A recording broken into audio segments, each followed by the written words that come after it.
Hello dear students, welcome back to our channel Gyan lab. So आज हम आपका जो रेस्पिरेशन एंड सर्कुलेशन वाला चैप्टर है उसका आगे का कॉन्सेप्ट देखेंगे, that is white blood corpuscles या जिनको आप बोल सकते हैं WBCs। कौन कौन से टाइप के WBCs होते हैं, उनकी कैटेगरीज क्या है, कितने अमाउंट में WBCs प्रेजेंट है, क्योंकि लास्ट सेशन में हमने एरिथ्रोसाइट्स के बारे में डिटेल्ड एक्सप्लेनेशन देखा, तो आज वैसे ही हम WBCs के बारे में एक्सप्लेनेशन देखेंगे। अगर आपने अब तक प्रीवियस वीडियोस नहीं देखी हैं तो प्लीज़ जाइए और जाकर डिस्क्रिप्शन में मैंने लिंक दी हुई है, प्रीवियस वीडियो को देखिए, आपको बहुत ज़्यादा यूज़फुल होगा। और ये चैप्टर बहुत इंपॉर्टेंट है, बहुत हाई वेटेज है इस चैप्टर का, तो कुछ भी कॉन्सेप्ट को मिस करना does not make any sense. So please make sure that you watch all the videos of the chapter to understand the concept thoroughly. And if you are a new viewer, अगर आप हमारी channel को पहली बार visit कर रहे हैं, then make sure that you click on the subscribe button. Subscribe button पर click कीजिए और बेल आइकन पर क्लिक कीजिए ताकि आपको रेगुलर अपडेटेड नोटिफिकेशंस मिलते रहें। अब तक अगर आपने ये वीडियो को अपने फ्रेंड्स के साथ शेयर नहीं किया है तो प्लीज़ अपने फ्रेंड्स के साथ व्हाट्सएप और इंस्टा पर शेयर कीजिए ताकि उनको भी इस चैनल के बारे में पता चल सके। चलिए स्टार्ट करते हैं आज के सेशन के साथ। All right, so let's start. अभी देखिए यहाँ पर आपको क्या बताया गया है, व्हाइट ब्लड कॉर्प्यूसेल्स का दूसरा नाम क्या है, ल्यूकोसाइट्स। दूसरा नाम क्या है, ल्यूकोसाइट्स। ओके, सो इंट्रोडक्शन में देखिए क्या दिया गया है, व्हाइट ब्लड कॉर्प्यूसेल्स और ल्यूकोसाइट्स आर कलरलेस। कैसे होते हैं ये दिखने में, कलरलेस होते हैं। रेड ब्लड कॉर्प्यूसेल्स कैसे होते हैं, रेड कलर के होते हैं, और व्हाइट ब्लड सेल्स कैसे होते हैं, कलरलेस होते हैं। So leucocytes are colourless, nucleated. Red blood cell के और व्हाइट ब्लड सेल के बीच का डिफरेंस अगर आपको आया तो आपको कुछ चीज़ें बहुत अच्छे से पता होनी चाहिए।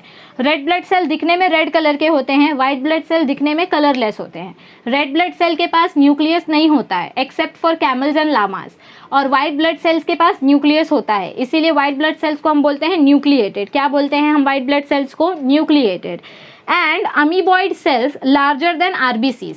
आरबीसीज के सेल्स बहुत छोटे छोटे होते हैं, लेकिन WBC के सेल्स कैसे होते हैं, अमीबा के शेप के होते हैं, मतलब इनका कोई रेगुलर शेप नहीं होता है। जैसे आरबीसी में हमने पढ़ा कि आरबीसी के सेल्स सर्कुलर होते हैं। कैसे होते हैं, सर्कुलर होते हैं और बाइकॉन्केव डायमेंशन होता है उनका।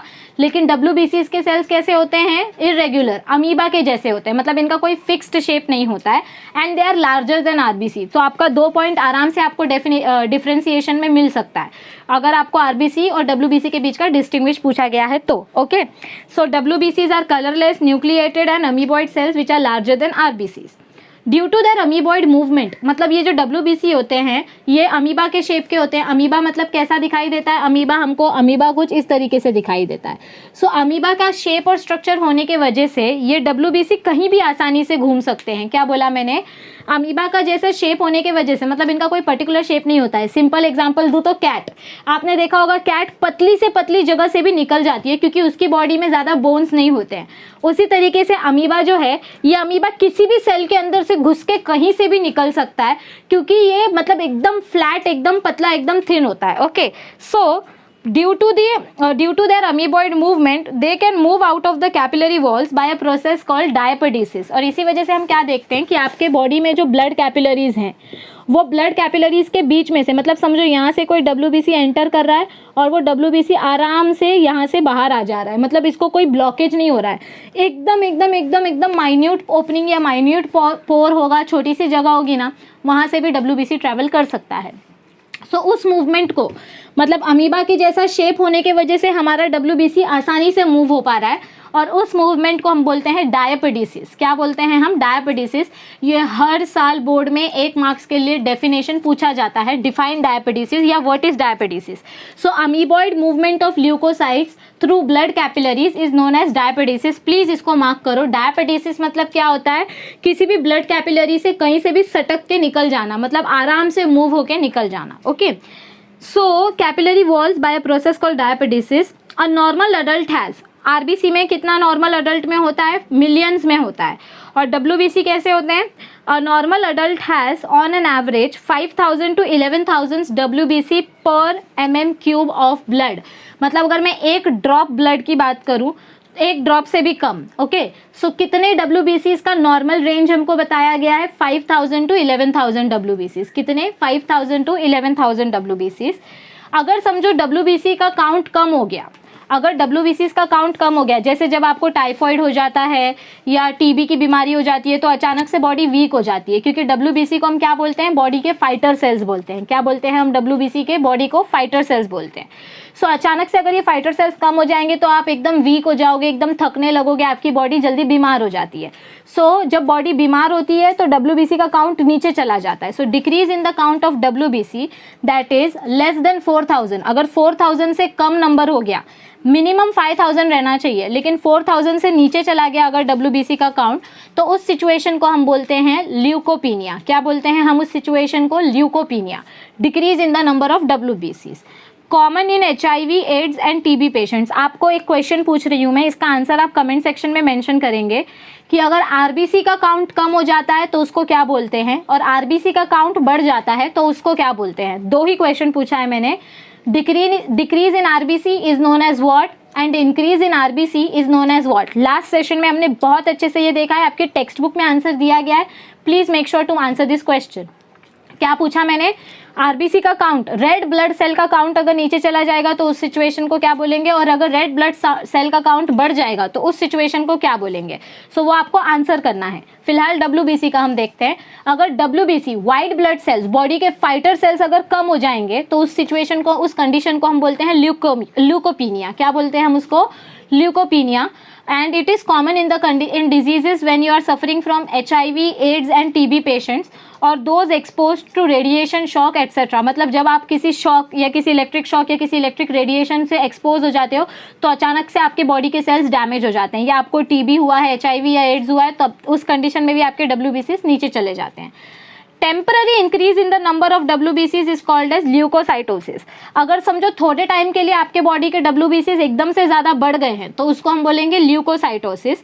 It is due to some infection. Body में जब कोई इन्फेक्शन होता है तो हमारे फाइटर सेल्स खुद को बढ़ा देते हैं, नंबर में इंक्रीज कर देते हैं, ताकि जल्दी जल्दी वो उस जर्म्स के अगेन फाइट कर सके और बॉडी को ठीक कर सके। सो जब बॉडी में इन्फेक्शन होगा तो WBC का काउंट सिर्फ टेम्पररी पीरियड के लिए, मतलब जब तक वो इन्फेक्शन ठीक नहीं हो जाता, सिर्फ उतने टाइम के लिए वो इंक्रीज हो जाते हैं, तो उस कंडीशन को हम बोलते हैं ल्यूकोसाइटोसिस। क्या बोलते हैं हम उस कंडीशन को? Leukocytosis. It is due to infection. It also occurs during pregnancy and in newborn babies. Okay. Uncontrolled increase in the number of WBC। समझो थोड़े टाइम के लिए WBC अगर बढ़ रहा है तो समझ में आता है, उसको हम ल्यूकोसाइटोसिस बोलते हैं, क्योंकि थोड़े टाइम के बाद वो काउंट वापस नॉर्मल हो जाता है। लेकिन WBC का काउंट सिर्फ बढ़ते ही जा रहा है, बढ़ते ही जा रहा है, बढ़ते ही जा रहा है, वो रुक ही नहीं रहा है, मतलब आपको ब्लड कैंसर हो रहा है। So uncontrolled increase in number of WBC is a type of blood cancer which is also called as leukaemia. So जब परमानेंटली आपका WBC का काउंट सिर्फ बढ़ते ही जा रहा है, वो कम ही नहीं हो रहा है, उस कंडीशन को हम बोलते हैं blood cancer which is also known as leukaemia. कौन सी कंडीशन होती है वो? ल्यूकेमिया। मतलब तीन चीज़ें आपने इंपॉर्टेंट पढ़ी इस पैराग्राफ में। अगर WBC का काउंट कम हो रहा है then it is known as leukopenia. अगर टेम्पररीली सिर्फ थोड़े टाइम के लिए WBC का काउंट बढ़ रहा है then it is known as leukocytosis. लेकिन अगर WBC का काउंट बार बार सिर्फ बढ़ते ही जा रहा है, वो कम होने का नाम ही नहीं ले रहा है, it means that you are suffering from a very deadly disease which is known as blood cancer and it is known as leukaemia. Okay, all right. WBCs are mainly concerned with defence mechanism that is protection. हम बचपन से यही पढ़ते आ रहे हैं कि हमारी body को प्रोटेक्ट कौन करता है, हमारी बॉडी के फाइटर सेल्स कौन होते हैं? WBC। वो हमारी बॉडी को डिफेंड करते हैं। डिफेंड करते हैं मतलब बाहर के दुश्मनों से प्रोटेक्ट करते हैं from antigens and other bacteria. So इतना इंट्रोडक्शन आपको समझ में आया है WBCs का। अब आगे देखो, आपको टाइप्स के बारे में बताया गया है। Types of WBCs, these are colourless. मतलब WBCs कलरलेस होते हैं। They are irregularly nucleated cells. Irregularly मतलब उनके अंदर न्यूक्लियस तो होता है, हमारे WBCs के अंदर न्यूक्लियस होता है, लेकिन उस न्यूक्लियस का भी कोई पर्टिकुलर शेप नहीं होता है। It is also of irregular shape and it shows polymorphism. Polymorphism मतलब क्या होता है? ये WBC का कोई भी शेप आपको देखने को मिलेगा, मतलब ये अपना अवतार बदलते रहता है, अपना चेहरा बदलते रहता है। So your WBCs are show polymorphism. Polymorphism means multiple structure. Poly means many and morphism means structure. So WBCs show different structures. It do not have any particular fixed shape or size. Okay. They can be classified into two main types. आपके जो WBCs हैं उनको हम दो main types में classify कर सकते हैं, ग्रैन्युलोसाइट्स एंड अग्रैन्युलोसाइट्स। आपको अगर WBC का इंट्रोडक्शन समझा है तभी आगे बढ़ना सेंस बनता है। तो पहले अच्छे से वीडियो को स्टॉप करो, इंट्रोडक्शन वापस देखो और फिर पढ़ो और फिर आगे बढ़ो। सो चलिए आगे देखते हैं अब हम WBC के types, granulocytes and agranulocytes. All right, so now today let us try to understand the types of granulocytes and what is granulocytes with the help of the theory that I have written over here. Okay, हमने क्या बोला, WBCs are fighter cells which are classified into two types. मतलब WBCs are divided into two types. First is granulocytes and second is agranulocytes. Granulocytes मतलब क्या होगा कि WBC के अंदर कुछ ना कुछ साइटोप्लाज्म में छोटे छोटे ग्रैन्यूल्स प्रेजेंट होंगे, तो उन सेल्स को हम ग्रैन्युलोसाइट्स बोलेंगे. और जो दूसरे टाइप के WBC हैं जिनके साइटोप्लाज्म में कोई ग्रैन्यूल प्रेजेंट नहीं होगा, सिर्फ लिक्विड प्रेजेंट होगा, उन WBCs को हम अग्रैन्युलोसाइट्स बोलेंगे. तो पहले आज हम देखेंगे ग्रैन्युलोसाइट्स के बारे में. ओके, ग्रैन्युलोसाइट्स का एक्सप्लेनेशन क्या दिया गया है हमको. WBCs विद ग्रैन्युलर साइटोप्लाज्म, मतलब जिन WBC के साइटोप्लाज्म में ग्रैन्यूल्स प्रेजेंट होंगे, WBCs with granular cytoplasm, they are also called as PMN cells. PMN cells का फुल फॉर्म लिखो, पॉलीमॉर्फोन्यूक्लियर ल्यूकोसाइट्स. क्या बोला जाता है PMN सेल्स को? Polymorphonuclear leukocytes. PMN cells. Polymorphonuclear मतलब क्या होता है कि WBCs के जो सेल का स्ट्रक्चर है, वो सेल का स्ट्रक्चर डिसाइडेड नहीं है. मतलब the structure, morpho means structure and poly means many. मतलब WBCs जो हैं आपको ये अलग अलग स्ट्रक्चर में दिखाई देंगे, और जैसे जैसे WBC का स्ट्रक्चर बदलेगा वैसे वैसे उसके न्यूक्लियस का स्ट्रक्चर भी बदलेगा. So they are also called as what? PMN cells. PMN cells means what? Polymorphonuclear leucocytes. Okay, they are having lobulated nuclei of different shapes. मतलब इन WBCs जो होते हैं इनके सेल्स में हमको न्यूक्लियस कैसे देखने को मिलते हैं. समझो ये एक WBC है और इसके अंदर ऐसे दो न्यूक्लियस प्रेजेंट है, लेकिन ये डम्बल शेप में है, तो इसको हम बोलेंगे बाइलोब्ड न्यूक्लियस. क्या बोलेंगे इसको हम? Bilobed nucleus. समझो ये दूसरा WBC है और इसके अंदर हमको ऐसे न्यूक्लियस देखने को मिल रहे हैं, मतलब बहुत सारे न्यूक्लियस चेन के फॉर्म में प्रेजेंट है, तो इसको हम बोलेंगे मल्टीलोब्ड न्यूक्लियस. क्या बोलेंगे इसको हम? मल्टीलोब्ड न्यूक्लियस. सो ऐसे अलग अलग शेप के न्यूक्लियस हमको देखने को मिलते हैं WBC में, इसीलिए हम उसको बोलते हैं लोब्यूलेटेड. क्या बोलते हैं? लोब्यूलेटेड. लोब्यूलेटेड मतलब एक न्यूक्लियस दूसरे न्यूक्लियस से कनेक्टेड है. Okay, second point, granulocytes are formed from. मैं इधर खड़ी हो जाती हूँ. क्या बताया गया हमको सेकेंड पॉइंट में? Granulocytes are formed from myeloid stem cells. Myeloid stem cells मतलब क्या होते हैं? बोन मैरो सेल्स, जहाँ से हिमैटोपोइसिस होता है, मतलब ब्लड फॉर्मेशन होता है. RBC बनते हैं, वहीं से WBC बनते हैं. ओके, सो ग्रैन्युलोसाइट्स मतलब WBC में से भी जो जिन सेल्स में WBC में से ग्रैन्यूल्स प्रेजेंट होता है.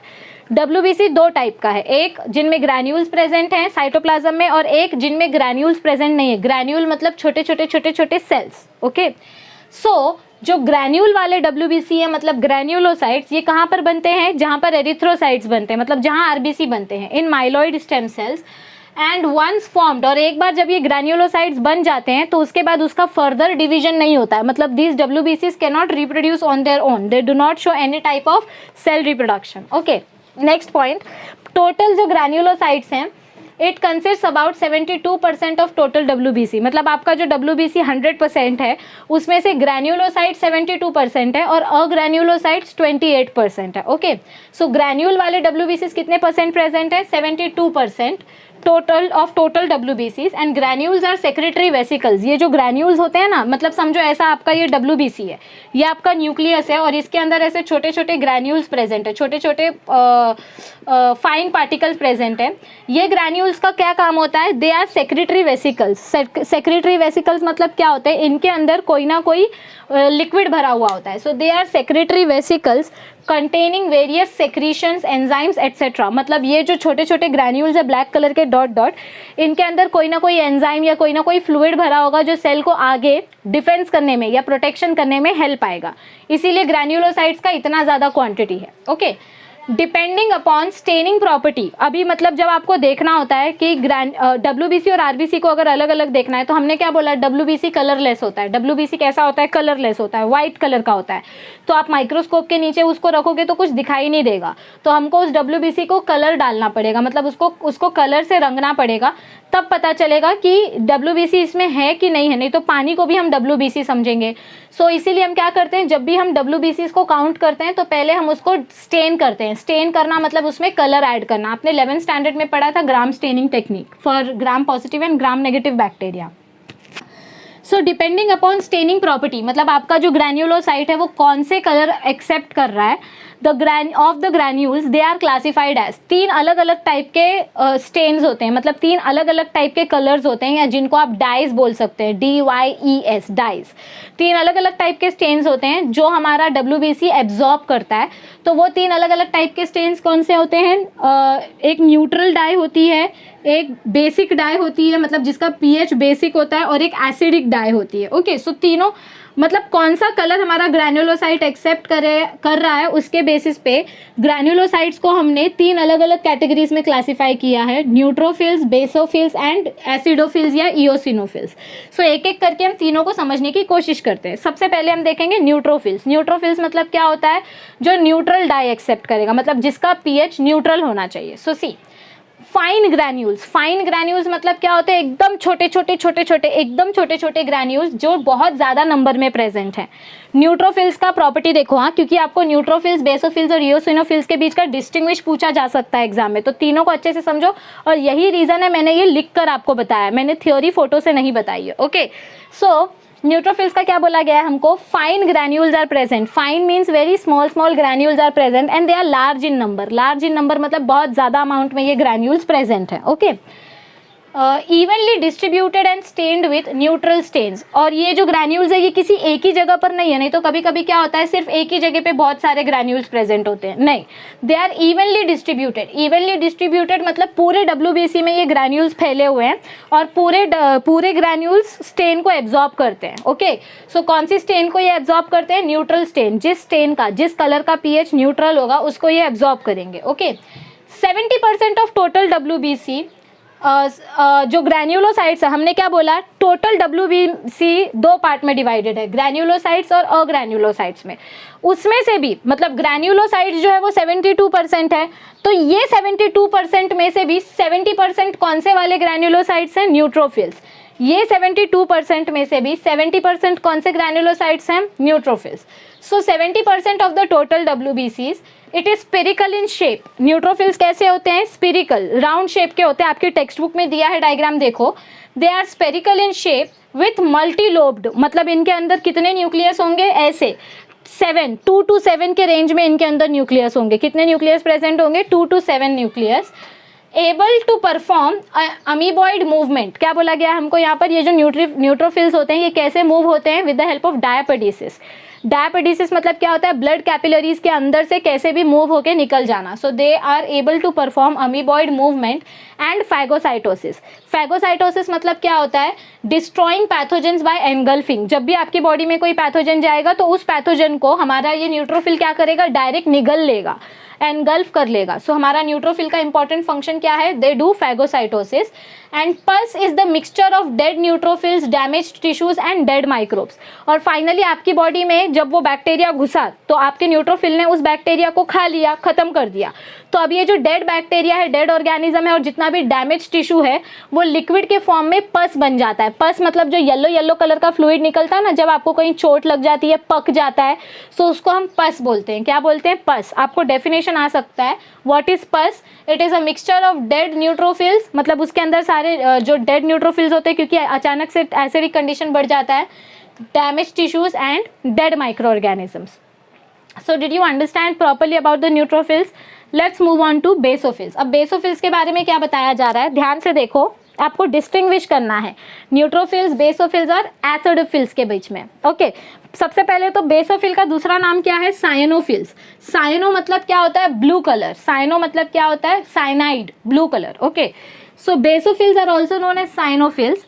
दे कंटेन लार्ज ग्रैन्यूल। न्यूट्रोफिल्स में हमने क्या देखा था? इनके ग्रैन्यूल छोटे छोटे होते हैं। बेसोफिल्स के ग्रैन्यूल कैसे होते हैं? बड़े बड़े होते हैं। They contain large granules and they are few in number. Neutrophils में छोटे छोटे ग्रैन्यूल्स थे इसलिए ज़्यादा थे, बेसोफिल्स में बड़े बड़े ग्रैन्यूल्स हैं इसलिए कम है नंबर में। And they are stained with basic dyes. Neutrophils में न्यूट्रल डाई यूज हो रही थी, यहाँ पर बेसिक डाई हो रही है और इस यूज हो रही है। और कौन सा एग्जांपल दिया है हमको? Methylene blue. आप जब आगे जाके ग्रेजुएशन करोगे या मेडिसिन की स्टडी करोगे तो आप अलग अलग स्टेन्स के बारे में पढ़ोगे, अलग अलग केमिकल्स के बारे में पढ़ोगे जो सेल को कलर करने के लिए यूज किया जाता है, ताकि माइक्रोस्कोप के नीचे आसानी से सेल दिखाई दे। ट्रांसपेरेंट सेल माइक्रोस्कोप के नीचे नहीं दिखाई देगा। तो जो अलग अलग टाइप की डाइज होती हैं उनमें से जो एक बेसिक डाई है जिसका pH बेसिक होता है, 7 से ज़्यादा होता है, तो वो कौन सी एक डाई है? Methylene blue. They are non phagocytic. Neutrophils phagocytosis करते हैं, बेसोफिल्स फैगोसाइटोसिस नहीं करते हैं। The cells are small, spherical and it constitute 0.5 to 1% of total WBC। मतलब सबसे ज़्यादा कॉन्ट्रीब्यूशन न्यूट्रोफिल्स का है, 70% WBC, और बेसोफिल्स 0.5 to 1%। ये एंट्रेंस में पूछा जाता है, उनका कॉन्स्टिट्यूशन पूछा जाता है कि बेसोफिल कितने परसेंटेज है, न्यूट्रोफिल्स कितना परसेंटेज है और इयोसिनोफिल्स कितना परसेंटेज है। So basophil is present in 0.5 to 1%।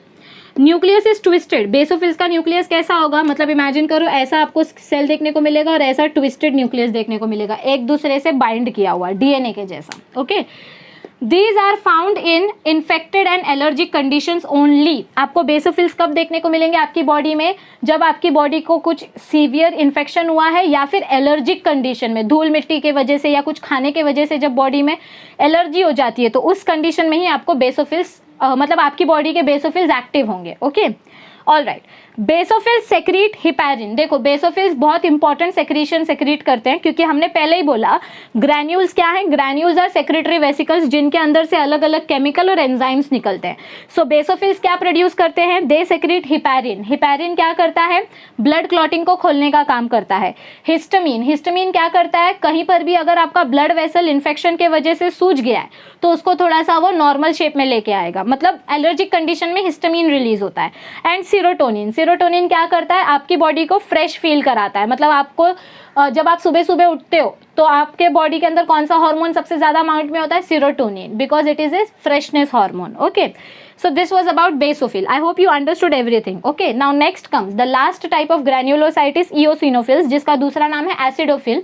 Acidophil क्यों बोला जाता है इसको, क्योंकि ये एसिडिक डाइसिस्टेन होता है। Okay, all right. दे contain lysosomal granules. Lysosomal granules मतलब ऐसे ग्रैन्यूल्स जिनका काम किसी दूसरे सेल को डिस्ट्रक्ट करने का है।